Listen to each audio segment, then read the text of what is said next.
사랑과 은혜와 긍휼 풍성하신 아버지 하나님, 참 좋은 날씨를 허락해 주시고 주님께서 함께 해주셔서 너무너무 감사드립니다. 아버지 하나님, 지난 한 주 동안에는 참 어려운 목사님 은퇴식과 후임 목사 취임식이 있었습니다. 아버지, 마음을 다해 참 섬기고 봉사하신 분들 아버지 기억하여 주시고 참 이분들의 삶에 하나님의 은혜로 충만할 수 있도록 도와주셔서 저희들이 대신 감사를 올려드립니다.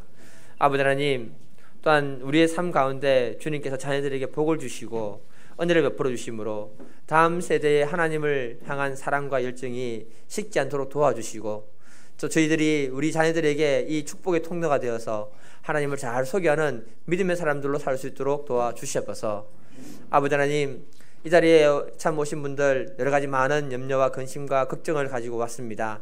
그러나 이 예배 가운데 주님께서 응답하여 주심으로 마음의 염려는 떠나가게 하시고 또 근심과 걱정도 떠나게 하시며 또 이 예배 자리가 치유가 되게 하시고 회복이 되게 하시며 하나님의 살아계심을 만나는 그런 장소가 될 수 있도록 축복하여 주시옵소서. 아버지 하나님, 찬양대가 주님 앞에 섰습니다. 이 찬양을 받아주시고 이 찬양을 통해서 아버지께서 참 기뻐하시며 찬양대로 되는 믿음의 역사가 있기를 간절히 기도드립니다. 이 시간 이 예배를 받아주실 줄 믿고 감사드리며 예수님의 이름으로 기도드리옵나이다. 아멘.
오늘의 말씀입니다. 사사기 2장 7절에서 10절입니다.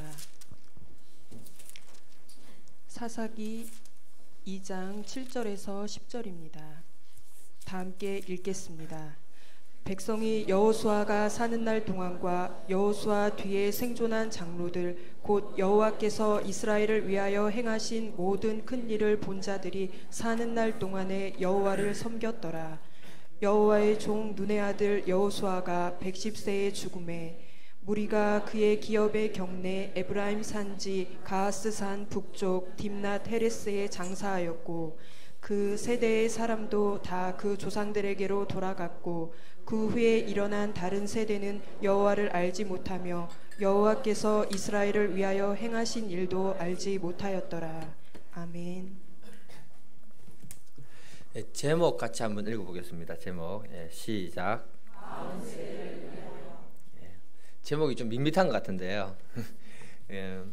오늘이 4월 마지막 주일입니다. 그리고 이제 내일 모레가 5월달이 됩니다. 5월달은 가정의 달이기 때문에 보면 이제 뭐 자녀에 대한 말씀도 있고 부모님에 대한 말씀이 있고 스승에 대한 말씀도 있고 많이 있습니다. 근데 가장 중요한 대상이 누구일까? 저는 우리 자녀들이 아닌가 생각을 하게 되었습니다. 그만큼 성경에는 자녀는 하나님의 주신 기업이고 하나님의 상급이라고 이렇게 말하고 있습니다. 굉장히 우리 자녀가 소중하다고 이렇게 말하고 있습니다.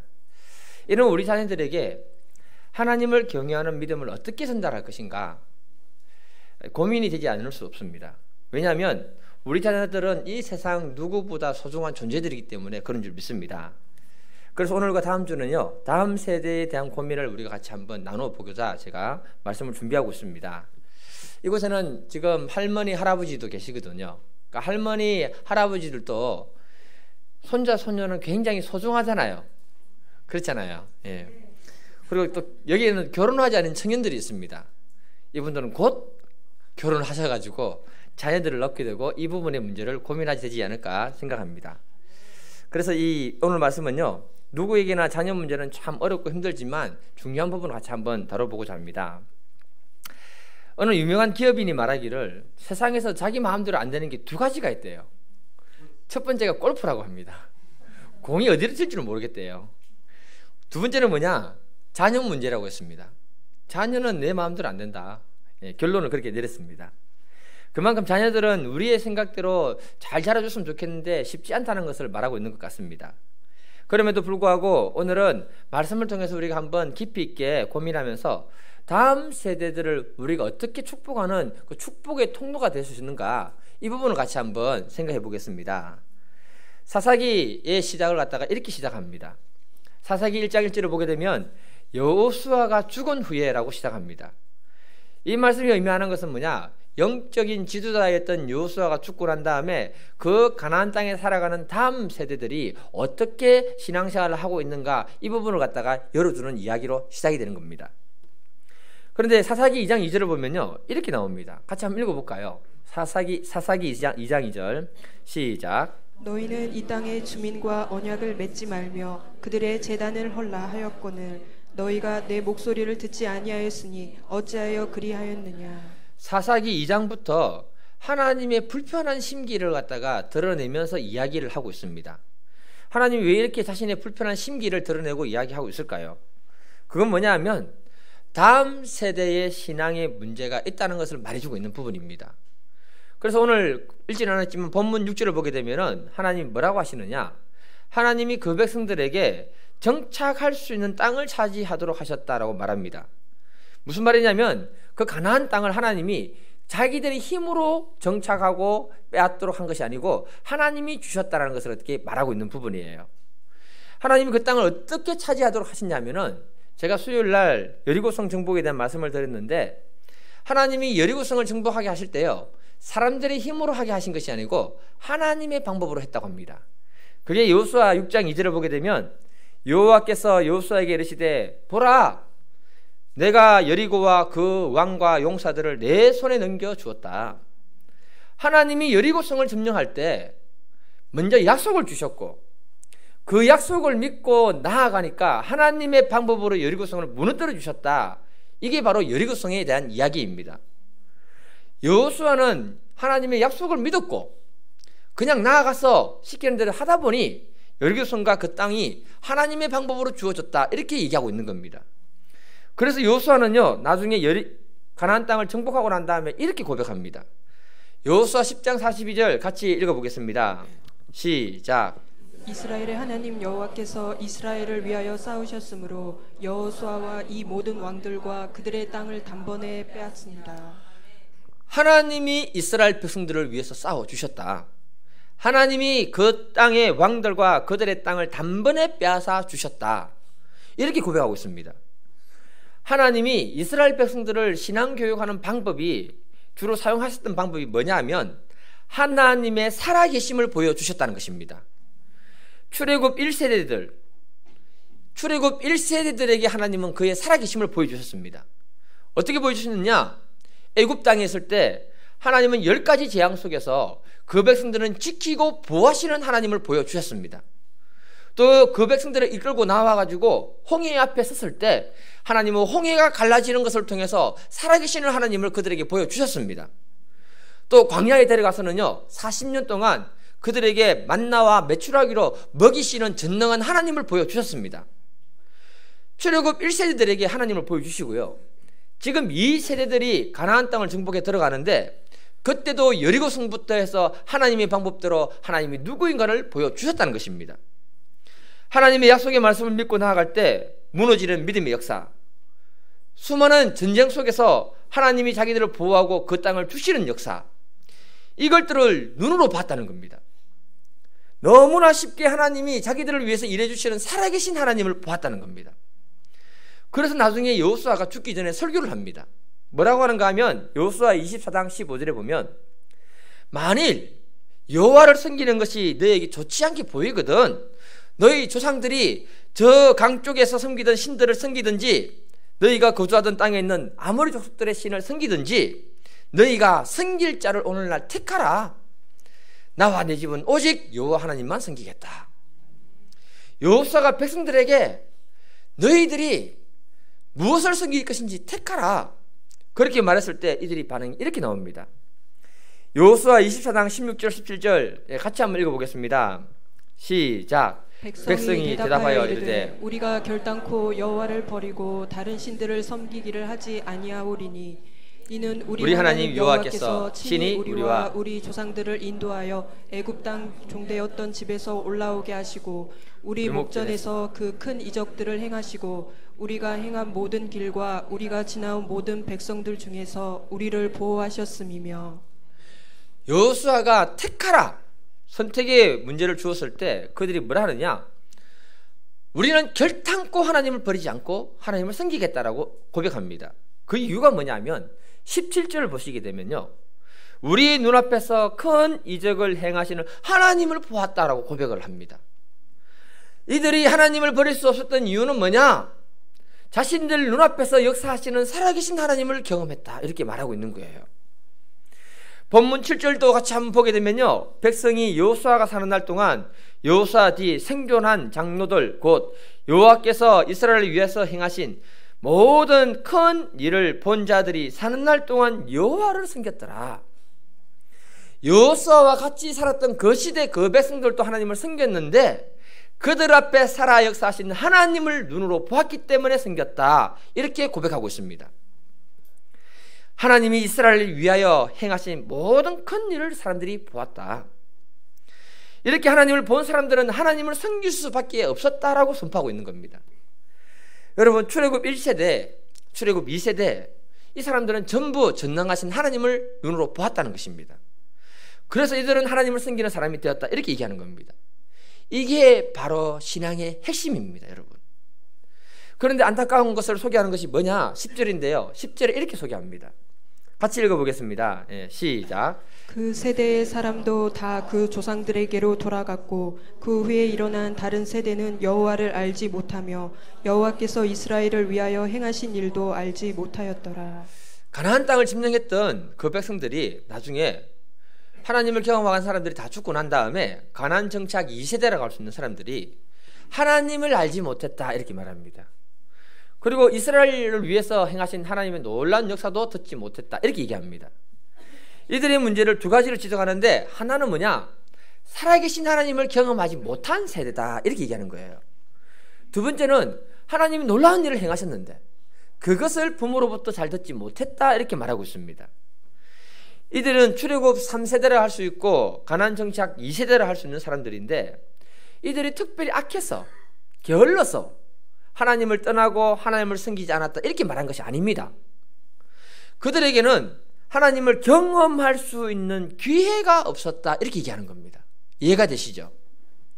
또 하나는 그 놀라운 하나님의 이야기를 잘 듣지 못했다라고 얘기하고 있는 겁니다. 여기서 우리들이 첫 번째로 고민해야 되는 것이 뭐냐 하면 하나님을 경험하지 못한 세대라는 것에 대해서 집중을 해야 됩니다. 오늘날 또 누구든지 하나님을 경험하지 못하면 신앙이 2대가 되고 신앙이 3대가 되고 4대가 된다고 할지라도 하나님을 떠날 수밖에 없고 하나님을 섬기지 않는 사람이 될 수밖에 없다라고 말하는 것입니다. 이 부분의 문제를 가장 잘 다뤄주는 이야기가 뭐냐 하면은 엘리 제사장과 그 아들들의 이야기입니다. 그 시대가 마지막 사사시대 아니었습니까? 그렇죠? 예. 그 시대에 엘리 제사장의 두 아들들이 이렇게 문제가 있었다고 합니다. 사무엘상 2장 12절을 보면 엘리의 아들들은 행실이 나빠 여호와를 알지 못하였더라. 그들이 행실이 나빴던 이유가 뭐라고 합니까? 하나님을 알지 못했다. 알지 못했다는 말이 뭐냐면 하나님을 경험하지 못했다 이 말입니다. 여러분, 하나님을 알지 못했대. 이들이 문제가 뭐냐 하면 2장 17절에 이 소년들의 죄가 여호와 앞에 심히 크면 그들이 여호와의 제사를 멸시하였다 이렇게 얘기합니다. 무슨 말이냐? 하나님을 경험해보지 못했기 때문에 그들이 예배를 방해하는 사람들이 되었다 이렇게 말하는 거죠. 저는 이 말이 예사롭게 들리지 않습니다. 하나님이 우리를 창조하신 목적이 뭐냐 하면 우리와 함께 하고 싶어서 창조하셨습니다. 그리고 하나님은 우리를 너무너무 사랑하니까 제일 좋은 걸 주셨는데 그게 바로 에덴 동산이었습니다. 하나님이 우리를 창조하실 때 특별히 우리들만 하나님의 형상대로 창조한 존재들이 우리들입니다. 그만큼 우리들은 하나님이 사랑하고 특별한 존재라는 것을 말해주고 있는 거예요. 그런데 하나님의 살아계심을 경험하지 못해서 하나님을 떠나는 그 일이 생길 때 하나님이 얼마나 가슴 아파하겠는가 이 이야기를 우리에게 전달해주고 있는 거예요. 엘리의 아들들은요 지금으로 말하면 교회에서 자라고 교회에서 하나님을 섬기는 일을 배운 사람들이었습니다. 그런데 하나님을 알지 못했다. 굉장히 가슴 아픈 이야기죠. 그래서 다음 세대를 생각하는 믿음의 부모님들이라면 우리 자녀들이 하나님을 경험하도록 돕는 역할을 잘 하는 것이 바로 신앙교육이 아닌가 저는 그렇게 생각합니다. 성경을 볼 때 하나님을 경험하는 경우들이 여러 가지가 소개되는데 그 중에 하나를 보게 되면 야곱이 아버지하고 같이 있을 때는 아버지의 하나님은 알았습니다. 그러나 그는 형 에서를 피해서 도망을 갈 때 혼자서 두렵고 외롭고 힘든 상황 속에서 광야 속에서 하나님을 만나는 이야기를 우리에게 소개해주고 있습니다. 다시 말해서 그의 인생 문제 때문에 하나님을 만나는 사건을 우리에게 소개하고 있다는 겁니다. 이것처럼 우리가 자녀들을 도울 때 그들의 인생 문제를 통해서 하나님을 만날 수 있도록 우리가 기도해 줄 수 있기를 간절히 기도드립니다. 이번에 요셉 선교사님 오셔가지고 말씀을 전해주셨잖아요. 그때 막내 아들 다니엘이 어떻게 의사가 되고 싶다고 했습니까? 이 녀석도 캐나다에서 잘 살다가 단기 선교로 갔는데 10시간 이상 비포장 도로를 달리니까 덜컹덜컹하면 자연스럽게 소화가 다 될 겁니다. 예. 고생을 많이 하면서 가서 볼 때 의료 선교사로 나왔던 한의사들이 자신들이 안락한 삶을 한국에서 충분히 살고 누릴 수 있는데 그럼에도 불구하고 이곳에 와서 사람을 섬기는 걸 보며 감동을 받은 겁니다. 왜 이들이 이런 고생을 할까? 이들이 하나님은 어떤 하나님입니까? 이 부분에 대해서 다시 고민을 하고 그 속에서 자기도 다시 하나님을 만나는 그런 계기가 되었다라고 말했습니다. 그 단기 선교가 그에게는 하나님을 다시 한 번 더 깊이 경험해 보도록 하는 좋은 기회가 되었다라고 이렇게 말하는 것입니다. 우리가 하나님을 우리 자녀들에게 가르친다고 되는 것은 아닌 것 같습니다. 우리 아이들이 하나님을 경험할 수 있도록 기회를 제공하는 것이 바로 신앙교육이 아닌가 저는 생각합니다. 하나님이 출애굽 1세대, 출애굽 2세대 신앙교육을 시킨 방법이 바로 뭐냐? 절대적으로 살아계신 하나님을 보여주셨다는 것입니다.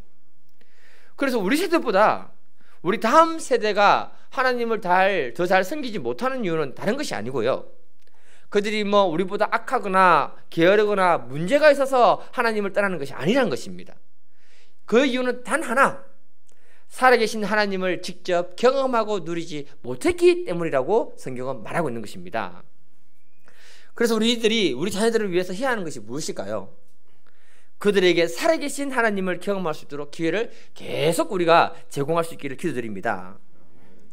저도 자녀를 키우는 입장에 있는 사람이기 때문에 자녀를 믿음의 사람으로 키운다는 것이 정말 쉽지 않다는 생각이 많이 듭니다. 우리 애들이 오늘날 너무 죄악된 문화에 노출되어 있는 거 아시죠? 가치관이 옛날하고 다릅니다. 예. 저는요, 휴대폰은 죄악의 근원이라고 생각하고 있습니다. 예. 우리 애들하고 싸웠더라도 휴대폰은 빼뜨려야 됩니다. 이런 시대 속에 살아계신 하나님께 집중하도록 돕는 것 정말 어렵습니다. 그리고 자녀들하고 같이 집에 살다 보니까 좀 목사지만 거룩한 모습을 보여주고 싶은데 그게 안 됩니다. 어떻게 하면 우리 아이들에게 하나님의 살아계심을 한번 보여줄 수 있을까요? 제가 광주 세숫교회 우리 김성철 목사님과 전에 대화를 할 수 있는 기회가 있었습니다. 그분이 무슨 말을 하셨냐면은, 큰 교회 부목사로 있다가 그 교회에서 개척을 시켜줬거든요. 개척을 시켜주셔가지고 땅도 사주고 했지만 나머지 교회를 세우고 건축하고 하는 것은 전부 이 목사님이 하기 시작한 겁니다.